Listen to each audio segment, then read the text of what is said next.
حضرت سیدنا فاروق اعظم رضی اللہ تعالیٰ عنہ آپ کے دور خلافت میں ایران کی طرف آپ نے ایک فوج کو روانہ فرمایا اور اس دستے کے سپہ سالار کو مقرر کیا. ان کا نام ہے حضرت ابو موسیٰ اشعری رضی اللہ تعالیٰ عنہ. یہ حضور کے صحابی ہیں ابو موسیٰ اشعری رضی اللہ تعالیٰ عنہ.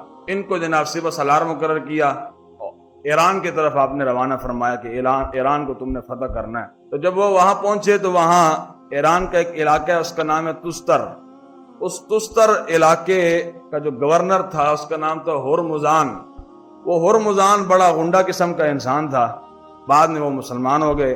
تو اس وقت اس نے اپنے ساتھیوں کو لیا اور قلعہ بند ہو گیا، قلعے کے اندر گھس گیا اور باہر نہ نکلے. ابو موسیٰ اشعری رضی اللہ تعالیٰ عنہ نے بڑا للکارا بھی اور جناب اس کو آوازیں بھی دی اور کئی دن تک وہ قلعے کے اندر ہی رہا.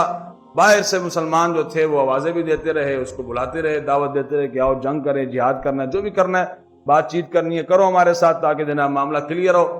وہ بات کرنے کے لیے تیار نہیں تھا. بالآخر اس نے قلعے کے اندر سے پیغام بھیجا.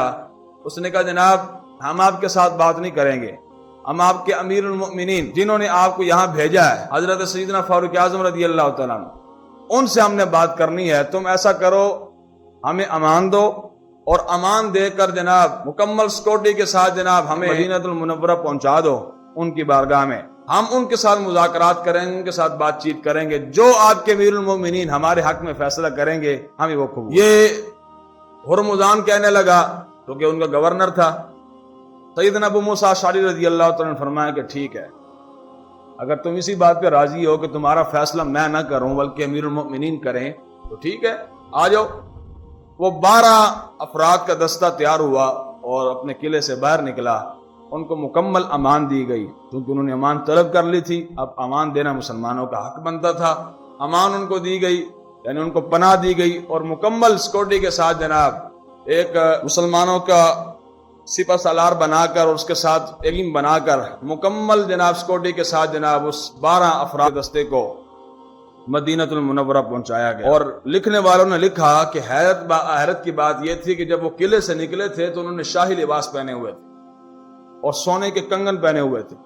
بڑے جناب مالدار تھے، سارے معاملات تھے. اپنے قلعے سے نکل کر مدینہ المنورہ پہنچنے تک ان کے جسم پر ان کے کپڑوں پر خراش بھی نہیں آنے دی. انہوں نے اتنی حفاظت کے ساتھ دیانتداری کے ساتھ رسول اللہ صلی اللہ علیہ وسلم کے صحابہ نے، حضور کے غلاموں نے جناب ان کو جناب وہاں پہنچایا کیونکہ وہ امان میں تھے، پناہ میں تھے. یہ ہے جی اسلام کا تصور. اسلام امن کا درس دیتا ہے. اس کا یہ مطلب آپ نہ لے کہ جناب اسلام جہاد کا اور جناب اسلام تلوار کا درس نہیں دیتا. یہ ہے امان اسلام کہ اب جب انہوں نے امان مانگ لی، پناہ مانگ لی، رسول اللہ صلی اللہ علیہ وسلم کے صحابہ نے ان کے ساتھ اتنی دیانتداری والا معاملہ کیا کہ ان کے کپڑوں پر آنچ بھی نہیں آنے دی. صحیح سلامت شاہی لباس کے ساتھ سونے کے کنگن پہنے ہوئے ان کو جناب مدینہ المنورہ پہنچایا گیا. اب جب مدینہ المنورہ آئے نا تو حضرت سیدنا فاروق اعظم رضی اللہ تعالیٰ عنہ، ترجمان نبی ہم زبان نبی، جان شان عدالت کے لاکھوں سلام، سبحان اللہ العظیم. قیامت تک جب بھی بڑی بڑی باتیں ہوں گی کسی کو بھی بطور مثال پیش نہیں کیا جائے گا، حضور کے غلاموں کو بطور مثال پیش کیا جائے گا. اب دیکھیں کتنی بڑی بات ہے. تو ہم کس کو بطور مثال پیش کر رہے ہیں؟ سیدنا فاروق اعظم رضی اللہ. آپ مسجد نبوی کے اندر آرام فرمائیں اور کیفیت کیا ہے کہ ایک چادر آپ نے اپنے سر کے نیچے رکھی ہوئی ہے اور اس چادر کے اوپر آپ نے اپنا سر انور رکھا ہوا ہے اور آپ آرام فرما رہے ہیں. اب وہ ایران کا گورنر، تستر علاقے کا گورنر جناب ہرمزان، جب اس نے دیکھا حیران ہو گیا کہ بھائی ہمارے شاہی لباس دیکھو، سونے کے کنگن دیکھو، ساڑا پروٹوکول دیکھو. تو اے ہذا ملککم، یہ تمہارا بادشاہ ہے جس کے پاس تم ہمیں لے کر آئے ہو اور جناب جس کی فوج وہاں آئی ہوئی ہے یہ تمہارا بادشاہ ہے؟ صحابہ نے فرمایا ہاں نا ہذا الخلیفہ. فرمایا یہ بادشاہ نہیں، یہ رسول اللہ کے خلیفہ ہیں. تم چونکہ بادشاہوں کا پروٹوکول اور طرح کا ہوتا ہے کہ ان کے جناب شاہی لباس ہوتے ہیں، سونے کے کنگن پہنے ہوتے ہیں، سارے معاملات ہیں. یہ حضور کے غلام ہیں، مسلمانوں کے امیر ہیں اور مسلمانوں کے خادم ہیں. یہ سیدنا فاروق اعظم رضی اللہ تعالیٰ. بات سمجھ آئی کہ نہیں آئی؟ اور یہاں اگر دیکھا جائے جناب ہمارے کسی حاکم کو دیکھا جائے، ہمارے کسی وزیر کو دیکھا جائے تو 20 قسم کی گڑیاں آگے تو 20 قسم کی گڑیاں پیچھے، تو بننے سے بننے سوٹ تو جناب سارے معاملات. یہ ہے جناب اصل سیرت رسول اللہ کے صحابہ کی. کہنے لگا یہ تمہارے بادشاہ ہیں کہ ایک چادر ہے صرف، اور چادر جناب سر کے نیچے رکھی ہوئی ہے اور آرام فرما رہے ہیں. فرمایا کہ ہاں یہ بادشاہ تو نہیں، یہ رسول اللہ کے خلیفہ ہیں، مسلمانوں کے خادم ہیں. وہ کہنے لگا اما لہو حاجب ولا حارس، کہنے لگا کہ عجیب بات ہے کہ نہ کوئی دربان یہاں کھڑا ہے، نہ کوئی پہرے دار یہاں کھڑا ہے، نہ کوئی محافظ یہاں کھڑا ہے. بغیر محافظ کے، بغیر دربان کے تمہارا خلیفہ لیٹ رہا ہے اور آرام کر رہا ہے. یہ کیسے ہو سکتا ہے؟ دربان ان کا کدھر ہے؟ ان کا محافظ کدھر ہے؟ ان کا چوکیدار کدھر ہے؟ جیسا کہ ہوتا ہے نا بادشاہوں کے جناب باہر چوکیدار کھڑے ہوتے ہیں، جناب دربان اور پہرے دار کھڑے ہوتے ہیں. میں ان کا پہرے دار کدھر ہے؟ 36 لاکھ کا مربع میل کا حاکم ہے اور ایران تک جناب سب کی ٹانگیں ان کے نام سے کانپ رہی ہے. ان کا پہرے دار، ان کا محافظ کدھر ہے؟ صحابہ نے فرمایا کہ ان کا کوئی بندہ انسان پہرے دار کو نہیں، اللہ حارس ہو، ان کی حفاظت کرنے والا خود خالق کی کائنات ہے. ان کا پہرے دار، ان کی حفاظت کرنے والا، ان کا محافظ جو ہے وہ خود خالق کی کائنات کی ذات. دنیا کی طاقت ان کو کیا نقصان پہنچا سکتی ہے جناب. لو جی وہ بڑا حیران ہوا، اس نے کہا اچھا. فرمایا ہاد الملک الحنی، فرمایا پھر حقیقی بادشاہ تو اے ہوئے نا، اسی احمد جناب نام دے بادشاہ جناب، اصل بادشاہ تو یہ لوگ ہیں. اصل جناب عوام کو ڈر کے جناب اور سارے معاملات کے ڈر کے جناب اتنی سیکورٹی ہم نے رکھی ہوتی ہے، محافظ بھی رکھے ہوتے ہیں، دربان بھی رکھے ہوتے ہیں. اصل بادشاہ تو یہ ہیں جن کی حکمرانی لوگوں کے سروں پر نہیں ہے، لوگوں کے دلوں پر ہے. دلوں پر یہ حکمرانی کرنے والے بادشاہ ہیں.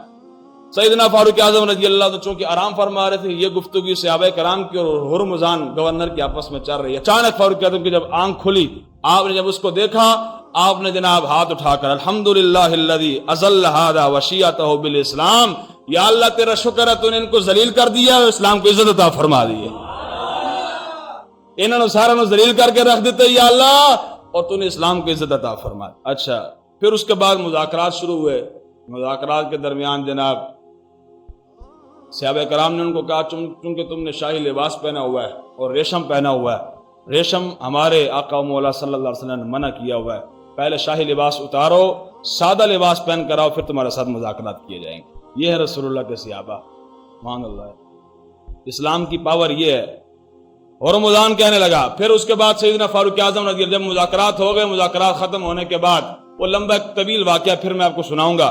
ہرمزان سے سیدنا امیر المؤمنین فاروق اعظم رضی اللہ عنہ نے پوچھا کیف رأیت الذی صنع اللہ بکم. فاروق اعظم نے پوچھا کہ ہرمزان یہ بتا جو تمہارے ساتھ ہوا کہ تمہیں جناب اللہ تبارک و تعالی نے ذلیل و رسوا کر کے رکھ دیا، ساری فوج بھی تمہارے پاس تھی جناب، شاہی لباس بھی تم نے پہنے ہوئے تھے، سونے کے کنگن بھی تم نے پہنے ہوئے تھے، افراد کی قوت بھی تمہارے پاس تھی، سب کچھ ہونے کے باوجود اللہ نے تمہیں ذلیل کر کے رکھ دیا. بتاؤ یہ تمہارے ساتھ جو ہوا کیسا ہوا؟ ٹھیک ہوا یا کیسے ہوا؟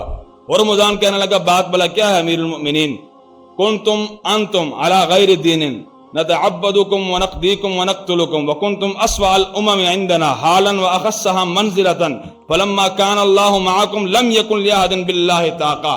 سنو جی اسلام کی پاور، جہاں میں آپ کو لانا چاہ رہا تھا، یہ ہے جی اسلام کی پاور. جب تک رسول اللہ صلی اللہ علیہ وسلم کے صحابہ اور حضور کے غلاموں نے حقیقی معنوں میں اسلام کو مانا، صرف اسلام کا نام استعمال نہیں کیا جیسے کہ ہم استعمال کرتے ہیں جناب، ہم سے بڑا عاشق رسول ہی کوئی نہیں ہے، ہم سے بڑا مسلمان ہی کوئی، صرف نام کے مسلمان ہیں. حقیقی مسلمان رسول اللہ کے غلام تھے، حضور کے صحابہ تھے. وہ ہرمزان کہنے لگا بات بلا کیا ہے؟ کہنے لگا کنتم اسوأ الامم عندنا، فرمایا جتنے بھی لوگ ادھر تھے نا ان میں سے سب سے گندے تم لوگ تھے عرب والے ہمارے نزدیک، اور سب سے خستہ حالت والے تم لوگ تھے ہمارے نزدیک. فرمایا کہ تم ایسے لوگ تھے اسلام لانے سے پہلے، کنتم انتم علی غیر دین، اسلام لانے سے پہلے تمہارا حال یہ تھا ہم جس کو بھی پکڑ کے اپنا غلام بنا لیا کرتے تھے. اور پڑھو جناب اس کو پکڑو جناب، اپنے غنڈہ گردی کے زور پر جناب پکڑ کر جناب جس کو مرضی جناب غلام بنا لیا کرتے تھے. ونقتلکم، جس کو پکڑ کر جس کے حق میں جو فیصلہ کرنا تھا ہم فیصلہ کر دیا کرتے تھے. ونقتلکم، جس کو پکڑا قتل کر دو جناب، اس کو قتل کر دیا جاتا تھا. یہ اسلام لانے سے پہلے تمہارا حال تھا. لیکن عمر اگر تمہیں اللہ نے یہ شان عطا فرمائی، سارا کمال اسلام کا، یہ اسلام کا کمال ہے. فرمایا فلما کان اللہ معکم، اب جب اللہ رب العزت کی مدد تمہارے شامل حال ہو گئی ہے، اسلام کا دامن تم نے مضبوطی کے ساتھ تھام لیا ہے، اب اللہ رب العزت کے ساتھ مقابلہ کون کر سکتا ہے؟ پہلے تو جناب تم غیر دین پر تھے، اسلام پر تم نہیں تھے، تمہارے سینوں میں اسلام کی محبت نہیں تھی، اسلام کا نور تمہارے سینوں کے اندر نہیں تھا، اور جناب دین اسلام پر تم نہیں تھے. اس وقت جہاں تم ملتے تھے ہم تمہیں جناب پکڑ کر غلام بھی بنا لیا کرتے تھے، تمہارے حق میں جو فیصلہ کرنا ہوتا ہم کر دیا کرتے تھے، اور تمہیں قتل بھی کروا دیا کرتے تھے. اور ساڑھے بس دی گل کوئی نہیں، اس لیے کہ اب تمہارے ہاتھ میں اسلام کا دامن ہے۔ اور بات سمجھ آئی کہ نہیں آئی؟